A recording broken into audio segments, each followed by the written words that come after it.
After a 12-hour shift, all you want is your own bed. The ache in your feet is a familiar beat, counting down the seconds until you can finally collapse. But when I turned the corner onto my street that night, my home wasn't there to greet me. My life was.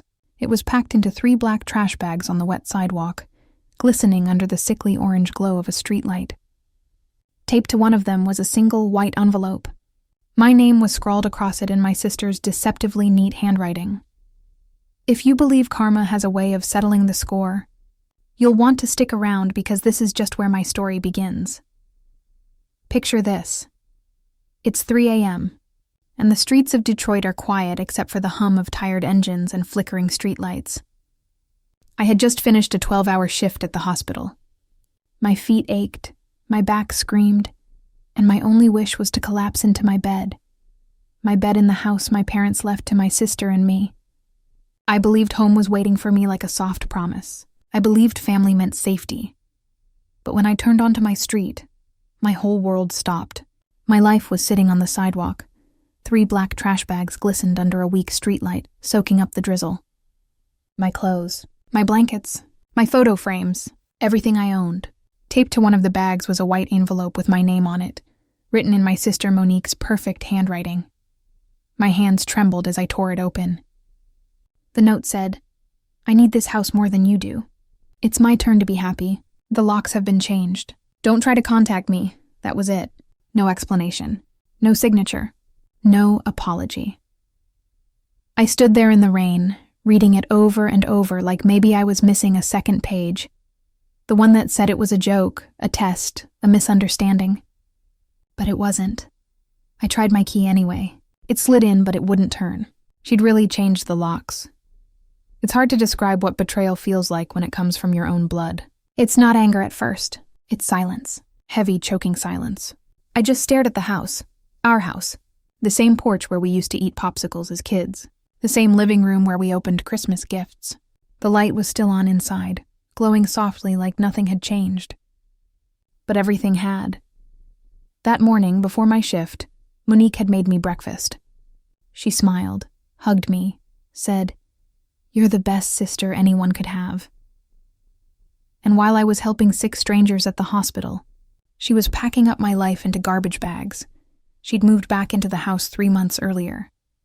She said she lost her job in Chicago, that her boyfriend left her, that she had nowhere else to go. I told her, "Come stay with me. You can start over here." I meant it. I paid the bills, the property tax, even helped her get an interview at a local clinic. I didn't know she was smiling through her own betrayal. I stood there for hours. The rain got heavier, soaking through my scrubs. I didn't even feel it. I was numb. Eventually, I lifted the bags into my car. I didn't know where to go, so I just drove. I passed the hospital again, then the empty streets, until the city lights faded into dark fields. I parked in a Walmart parking lot, somewhere past the freeway. That's where I spent the night. In the driver's seat, seatbelt still across my chest, clutching the note like proof that it really happened. I wanted to scream, but I couldn't. I wanted to cry, but my tears felt stuck somewhere deep inside. When morning came, I fixed my hair in the mirror, changed into my clean scrubs from one of the trash bags and drove to work, because that's what you do when your world falls apart. You still show up. I smiled at my patients. I said, "You're going to be fine," when they asked if they'd make it.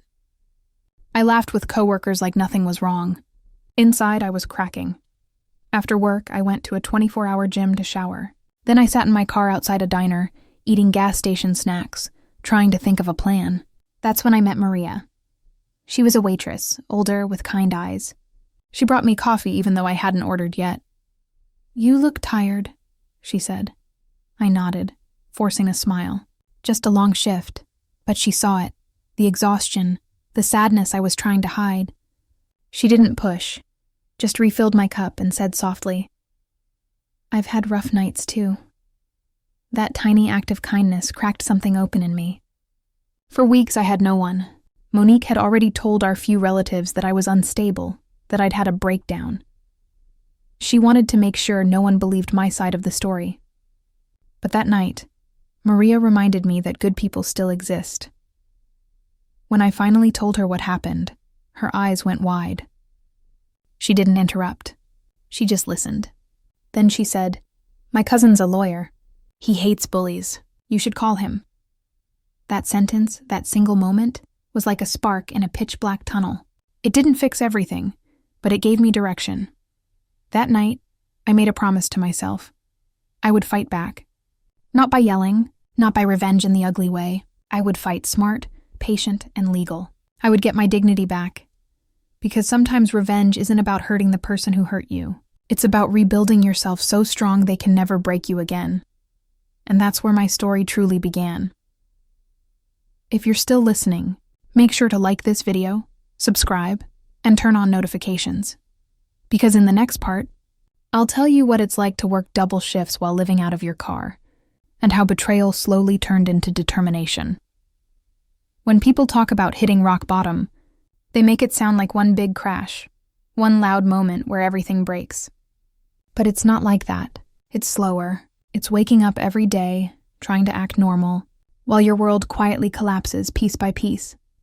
I was still working at the hospital, still wearing my uniform, still saying good morning to my patients like nothing had happened. But the truth was, I was homeless. A nurse with no home, sleeping in her car, parking in different spots every night so no one would notice. I'd finish a 12-hour shift, drive to a 24-hour gym, shower, and then crawl into the driver's seat with my blanket from the trash bags. I kept my scrubs folded on the passenger side. My car became my closet, my kitchen, and my prison. Every night I looked out through the foggy windows and whispered to myself, "You'll get through this, Imani. You have to." But even strength has a limit. The hardest part wasn't hunger or exhaustion. It was shame. Detroit is a city where people talk. I was scared someone from the hospital would see me sleeping in my car. I was terrified that my coworkers would find out and treat me differently. Pity me, or worse, gossip about me. So I played a role.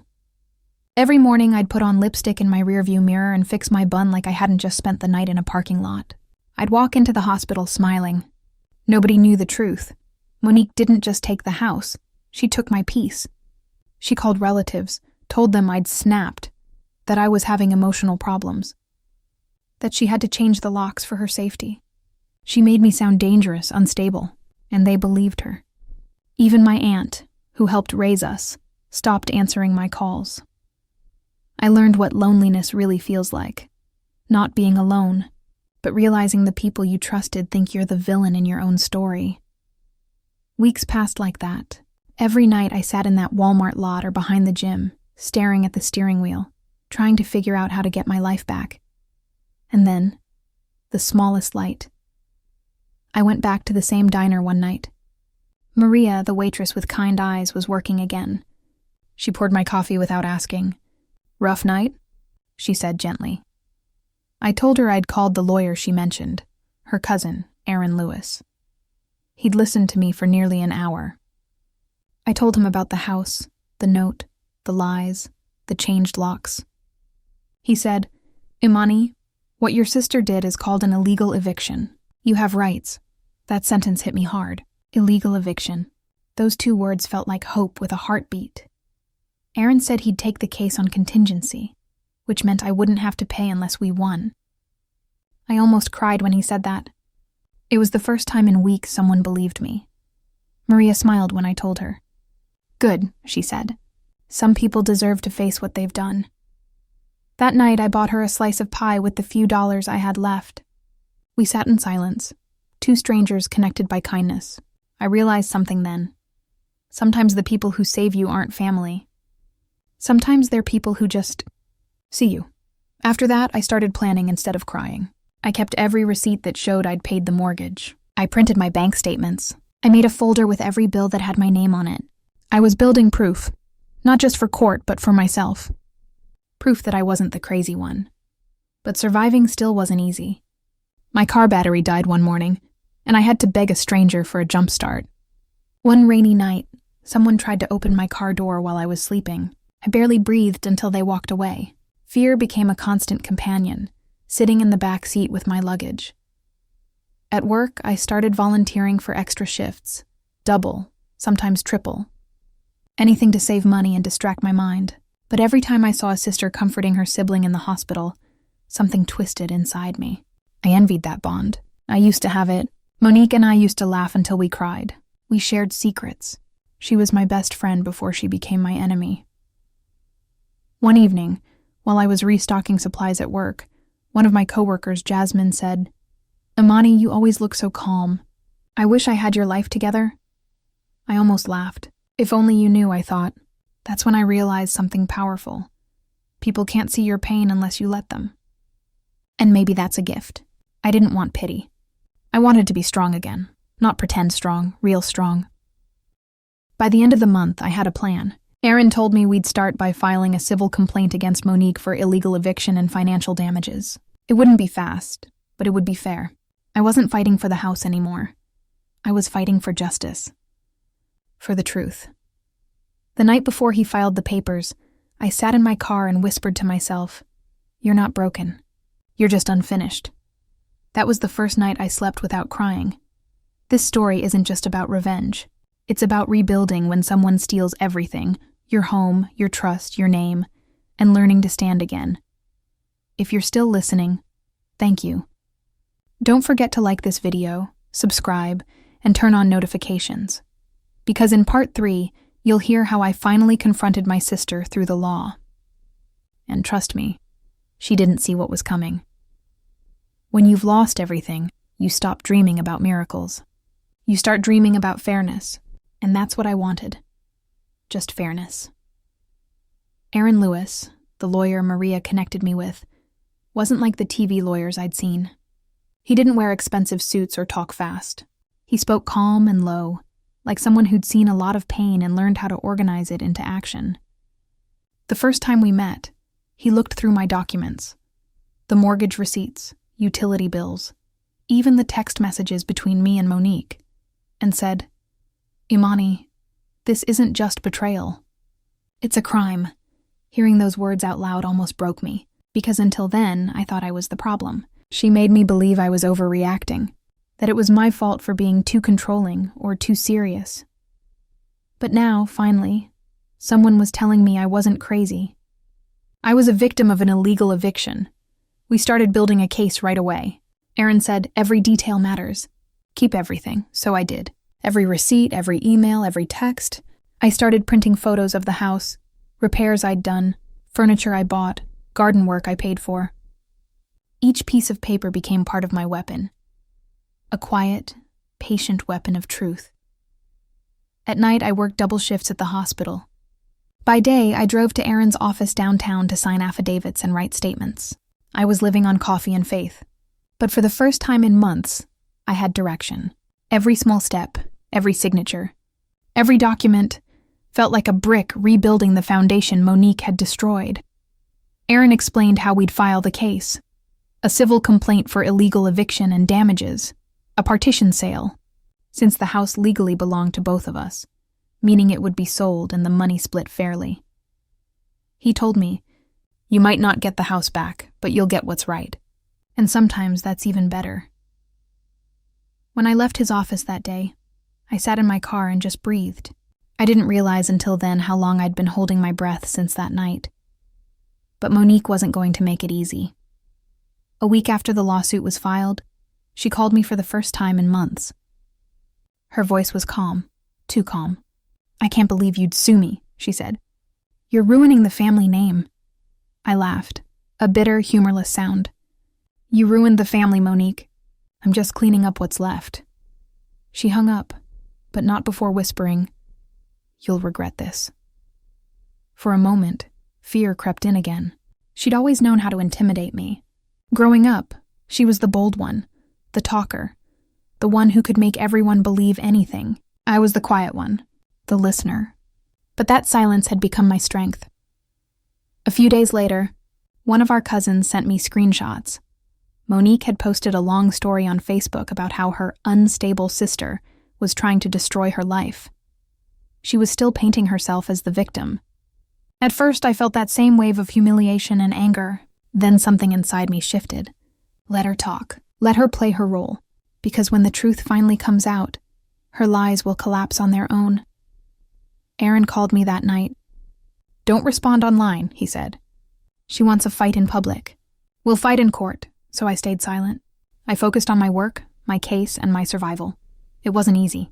I was still living on a friend's couch by then, still saving every dollar. Every time I passed the old street, my chest tightened. I couldn't look at the house. It felt like a ghost standing there mocking me. But revenge, real revenge, is patience in disguise. I wasn't after destruction. I was after truth. And I knew truth takes time. A few weeks later, Aaron told me we had a date for mediation. It was the court's way of giving us a chance to settle before trial. We'd both be in the same room, face to face, for the first time since that night. That thought scared me more than anything. What would I say? Would I freeze?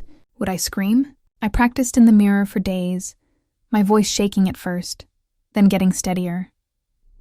You didn't just take my house, Monique. You took my trust. You turned your sister into a stranger, and I'm not letting you win this time. Each time I said it, my reflection looked a little stronger. By the time the day came, I wasn't the same woman she kicked out months ago. I walked into that mediation room not as a victim, but as someone who had crawled through hell and come out steady on her feet. My clothes weren't fancy, just clean jeans, a blazer from a thrift store, and confidence that fit me better than anything else ever had. Aaron sat beside me, calm and collected, and said quietly, "Just be honest. That's your power." When the door opened, Monique walked in with her husband, Malik. She smiled, but it didn't reach her eyes. I noticed how she looked me up and down, like she expected me to look broken. But I wasn't. Not anymore. I looked her straight in the eye, and for the first time, she looked away. That was the first win. The real showdown was about to begin. Not in anger, not in shouting, but in truth and silence. And I was ready. If you're still here, make sure to like this video, subscribe, and turn on notifications, because in part 4, you'll see what happened inside that mediation room when I faced the woman who betrayed me, and the moment I took my first step toward justice. They say revenge tastes sweet, but honestly, it doesn't. It tastes like metal. Like fear. Like every sleepless night I'd spent wondering how someone who shared my blood could turn so cold. The mediation day arrived on a cloudy Tuesday morning. I remember because the sky looked like bruised steel, heavy, dull, and quiet. I parked outside the courthouse with shaking hands. The same car that had been my bed now felt like my armor. I sat there for a moment, gripping the steering wheel, whispering to myself, "You can do this, Imani. You survived the worst already." Inside, everything smelled like paper and anxiety. Disinfectant, old carpet, and cheap coffee. I followed Aaron down a hallway to a beige conference room. Nothing glamorous. Just a long table, a few chairs, and walls that looked like they'd seen too many arguments. Monique was already there. She looked different, expensive. New clothes, new hairstyle, a bright red manicure. But behind it, I saw the same thing I'd always known. Insecurity hidden under confidence. Her husband Malik sat beside her, smirking, as if this was just another game. When her eyes met mine, her smile froze. Maybe she expected me to show up tired, desperate, defeated. But I wasn't that version of me anymore. I wasn't the sister she used to control. I was calm, dressed simple but sharp, with a folder full of proof, and a lawyer who knew how to use it. The mediator, a kind but firm woman, began. "We're here to reach a resolution between Ms. Reed and Ms. Ward regarding ownership and damages." Monique jumped in before the mediator finished.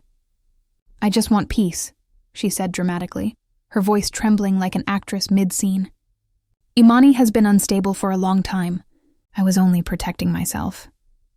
I clenched my fists under the table but didn't interrupt. Aaron told me beforehand, "Let her talk. Lies are loud. Truth is quiet." So I let her dig her hole. When she was done painting herself as the victim, the mediator turned to me. "Ms. Reed?" I took a deep breath. My heart pounded so loud I could almost hear it echo. But my voice was steady. "I've worked as a nurse for 9 years," I began. "I've spent my life taking care of people, including my sister. I paid half the mortgage, half the taxes, all the utilities. When she said she needed help, I opened my home.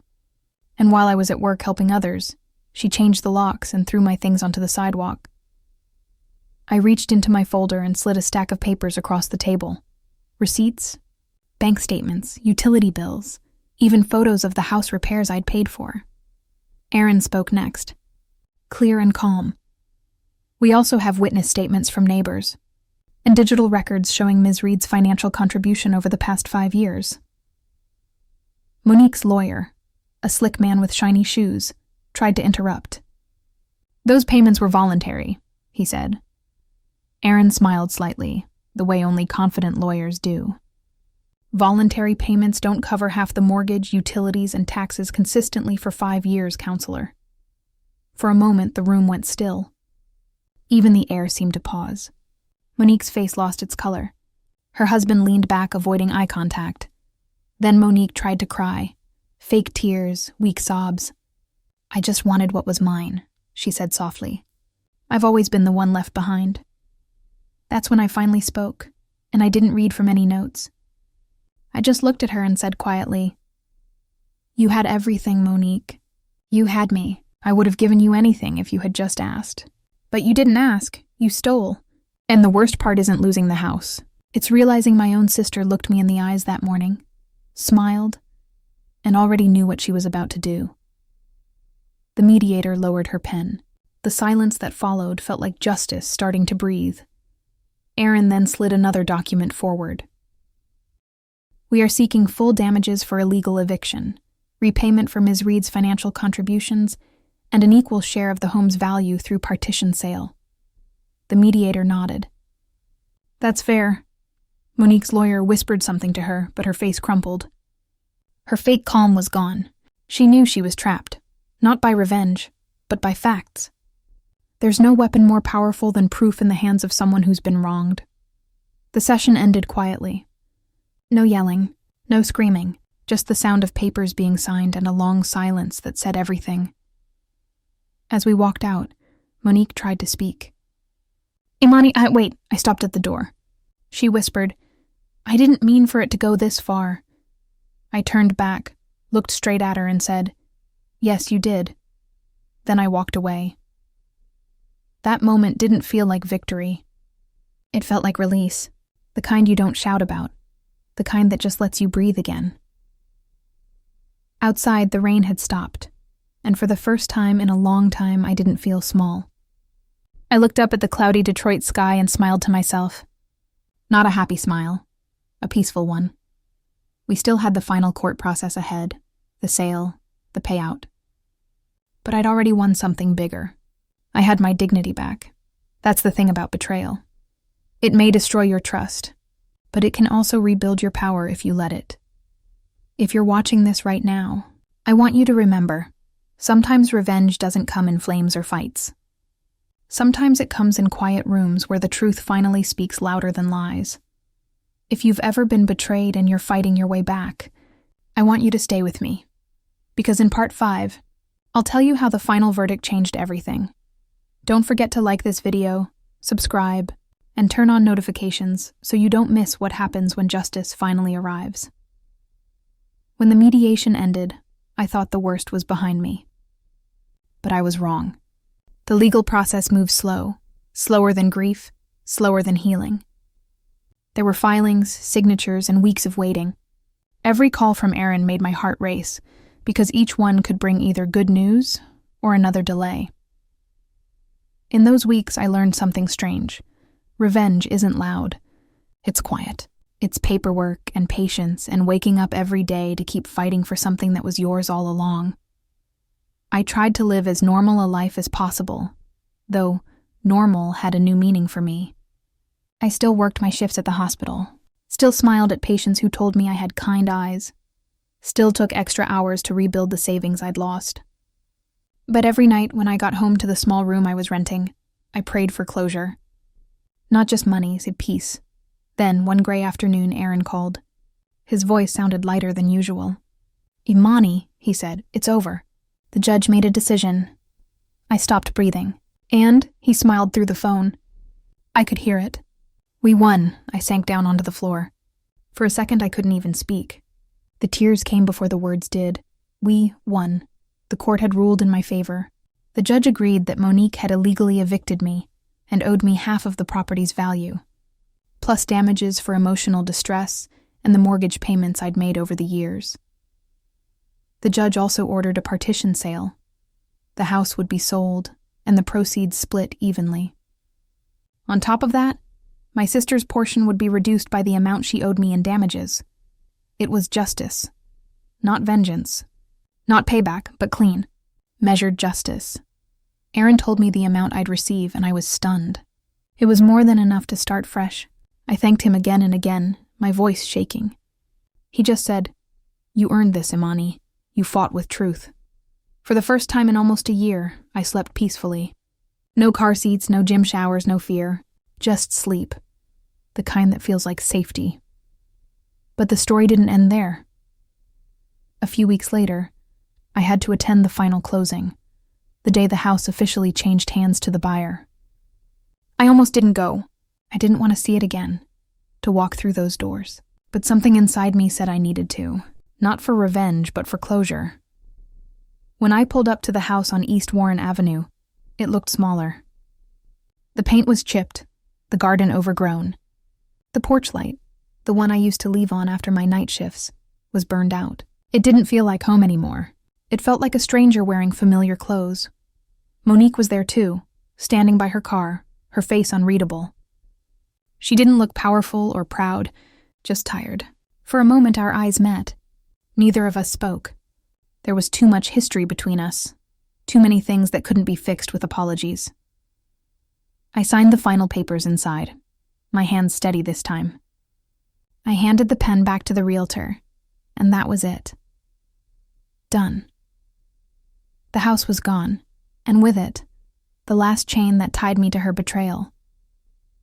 When I stepped outside, Monique finally spoke. "Imani," she said softly, "I didn't mean for it to go this far. I just wanted something of my own." I stared at her, not with hate, but with sadness. "You could have had everything you wanted," I said.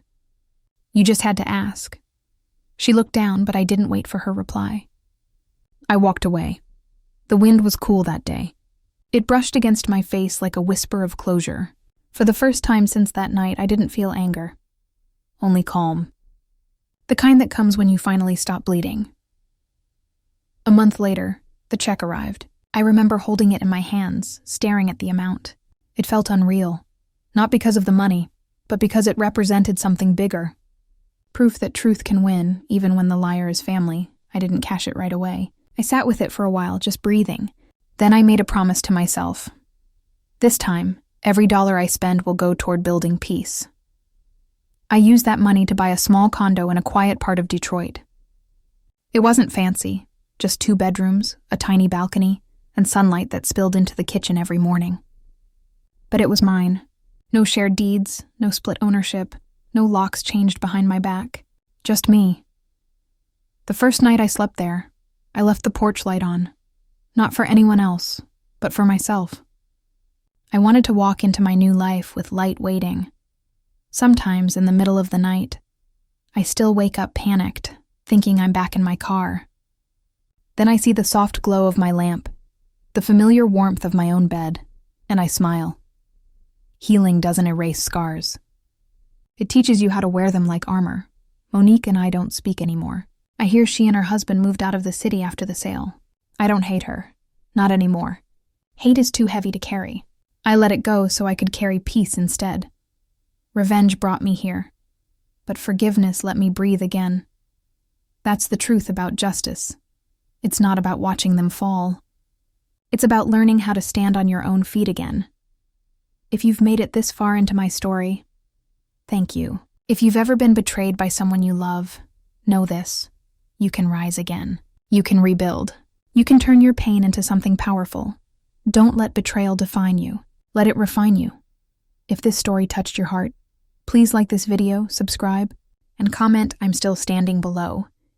Because in part 6, I'll tell you how I rebuilt my life from the ground up, how I found peace, and the one unexpected person who helped me believe in family again. People think once justice arrives, everything suddenly feels better, like a door opens and the sunlight rushes in. But truth? Justice doesn't erase pain. It just stops the bleeding so healing can finally begin. After I won the case and moved into my new condo, life became quiet. Too quiet at first. For months, My life had been all about surviving, about fighting back, filing papers, working long hours, proving my truth. When that fight ended, I didn't know what to do with the silence. I'd wake up early, make coffee, and just sit on my balcony watching the Detroit sunrise creep between buildings. I'd listen to the soft hum of cars, birds in the distance, the low whistle of the wind. Peace felt strange, like a new language I had to learn slowly. The condo wasn't big, but every inch of it felt earned. The first night I moved in, I unpacked my old photo frame, the one of my parents, and placed it on the kitchen counter. I whispered, "I did it, Mom." I didn't let her break me. I think if Mom could have seen me, she would have smiled. Not because I won, but because I survived. The first few weeks, I still flinched at certain sounds. Keys turning in a door, footsteps in a hallway. Trauma has its own memory. It lives in your bones. Sometimes I'd dream of that night. The bags, the rain, the streetlight, and I'd wake up shaking. But instead of crying, I'd walk into the kitchen, pour water, and remind myself, "You're home, Imani. This is yours." The hardest part of rebuilding wasn't the money or the furniture. It was trust. Trusting people again. Trusting myself again. I kept working at the hospital, but this time I started saying no when people tried to take advantage of me. That was new. I used to say yes to everything. Extra shifts, covering coworkers, lending money.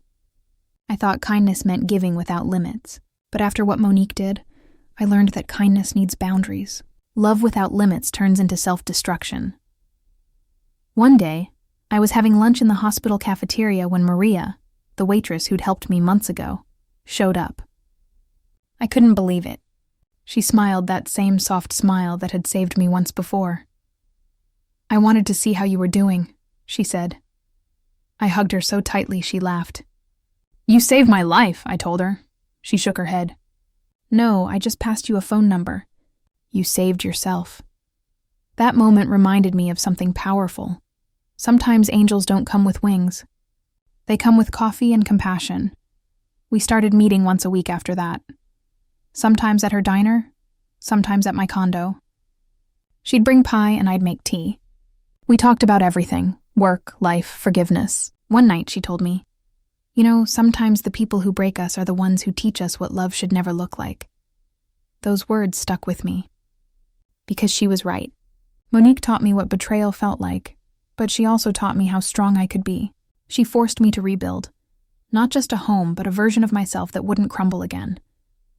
After a few months, I started feeling lighter. I redecorated the condo, painted the walls soft cream, added plants by the window, even bought a used piano I'd found online.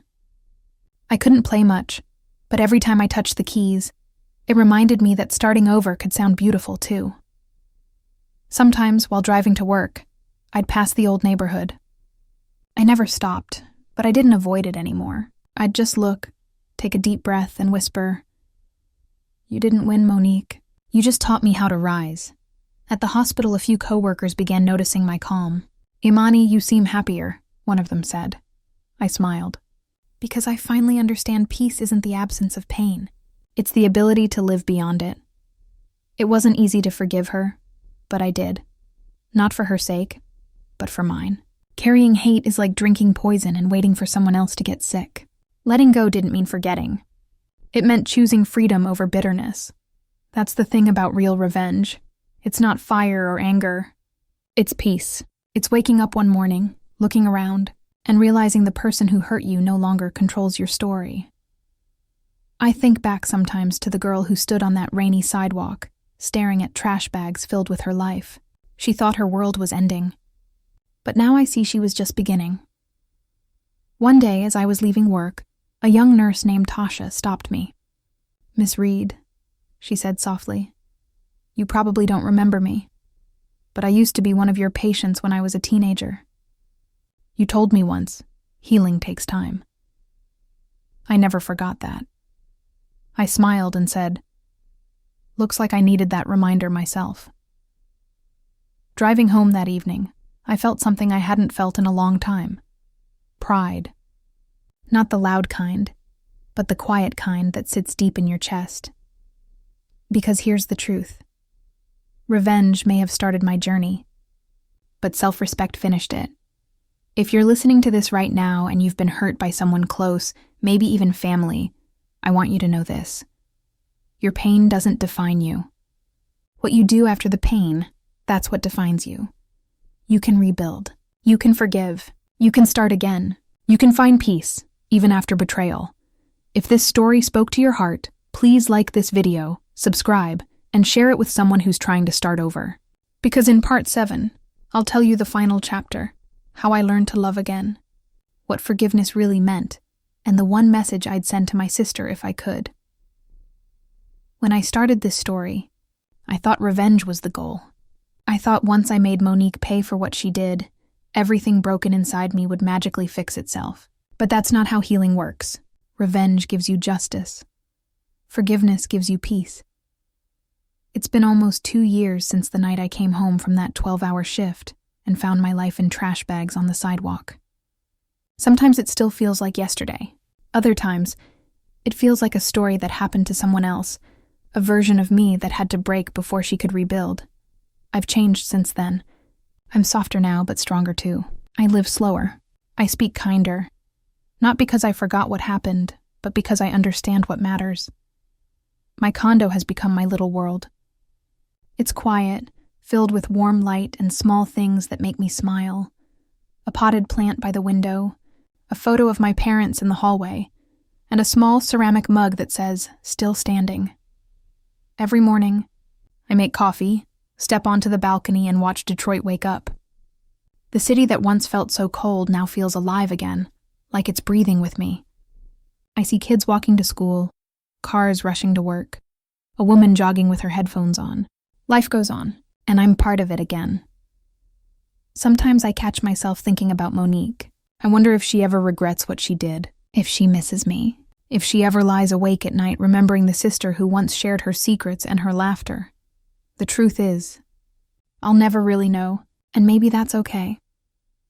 Forgiveness isn't about waiting for someone to say sorry.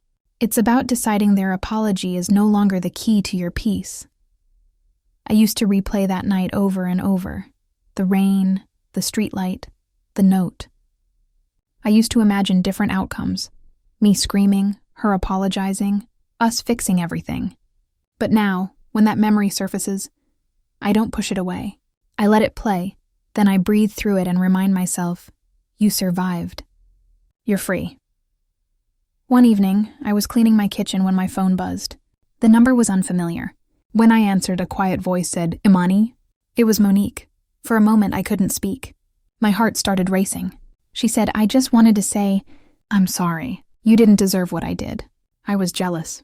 You were always stronger, more responsible, and I hated that I couldn't be like you. But I never wanted it to go that far." I didn't cry. I didn't yell. I just listened.